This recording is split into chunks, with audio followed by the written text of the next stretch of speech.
ओशो ने अपने संभोग से समाधि पुस्तक में एक कहानी सुनाई है, मैं आपको सुनाना चाहता हूँ। यह कहानी है, एक पंखा वाला है और एक सम्राट है। एक सम्राट के महल के नीचे से एक पंखा बेचने वाला गुजरता था और जोर से चिल्ला रहा था कि अनूठे और अद्भुत पंखे मैंने निर्मित किए हैं। ऐसे पंखे कभी नहीं बनाए गए, ये पंखे कभी देखे भी नहीं गए। सम्राट ने खिड़की से झांक कर देखा कि कौन है जो अनूठे पंखे ले आया है। सम्राट के पास सब तरह के पंखे थे, दुनिया के कोने कोने में जो मिल सकते थे। और नीचे देखा गलियारे में खड़ा हुआ एक आदमी साधारण 2-2 पैसे के पंखे होंगे और चिल्ला रहा था अनूठे अद्वितीय। उस आदमी को ऊपर बुलाया गया और पूछा गया, इन पंखों में ऐसी क्या खूबी है, दाम क्या है इन पंखों के। उस पंखे वाले ने कहा कि महाराज, दाम ज़्यादा नहीं है, पंखों के देखते हुए दाम कुछ भी नहीं है, सिर्फ 100 रुपये का पंखा है। सम्राट ने कहा, 100 रुपये का? यह 2 पैसे का पंखा जो बाजार में जगह जगह मिलता है और 100 रुपये दाम, क्या है इसकी खूबी?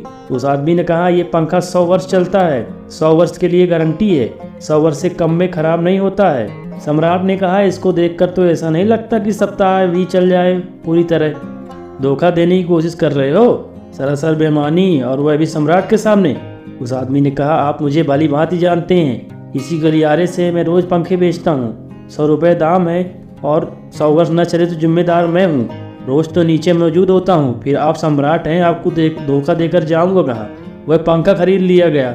सम्राट को विश्वास तो न था, लेकिन आश्चर्य भी था कि यह आदमी सरासर झूठ बोल रहा है। किस बल पर बोल रहा है? पंखा 100 रुपये में खरीद लिया गया और उससे कहा गया कि 7वें दिन तुम उपस्थित हो जाना। 2-4 दिन में पंखे की डंडी बाहर निकल गई। 7वें दिन तो वह बिल्कुल मुर्दा हो गया।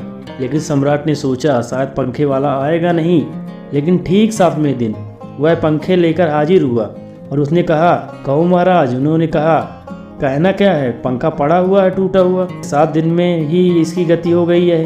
तुम कहते हो 100 साल चलेगा, पागल हो या धोखेबाज, क्या हो तुम?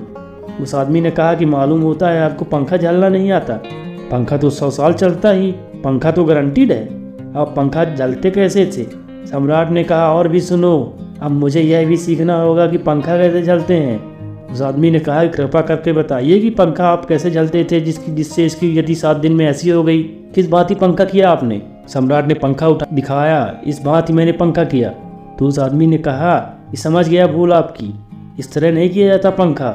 सम्राट ने कहा, तो किस तरह किया जाता है और क्या तरीका पंखा जलने का? उस आदमी ने कहा कि पंखा पकड़िए और सामने अपना सिर हिलाइए, पंखा 100 वर्ष चलेगा, आप समाप्त हो जाएंगे लेकिन पंखा बचेगा। पंखा गलत नहीं है, आपके जलने का ढंग गलत है। ओशो इस कहानी से समझाना चाहते हैं कि यह जो मनुष्य है वो संस्कृति का उत्पन्न हुआ है। उनका मानना है कि एक बीज को हम बोए और फल जहरीले और कड़वे हो तो क्या सिद्ध होता है? सिद्ध होता है कि वह बीज जहरीला और कड़वा रहा होगा। हालांकि बीज में पता लगाना मुश्किल है कि उससे जो फल पैदा होंगे वो कड़वे पैदा होंगे। बीज में कुछ खोजबीन नहीं की जा सकती, बीज को तोड़ा फोड़ा भी नहीं जा सकता। इससे जो फल पैदा होते होंगे वे कड़वे होंगे। बीज को वो 100 वर्ष लग जाएंगे, वृक्ष होगा, बड़ा होगा, आकाश में फैलेगा, तब फल आएंगे और तब पता चलेगा कि वे कड़वे हैं या नहीं।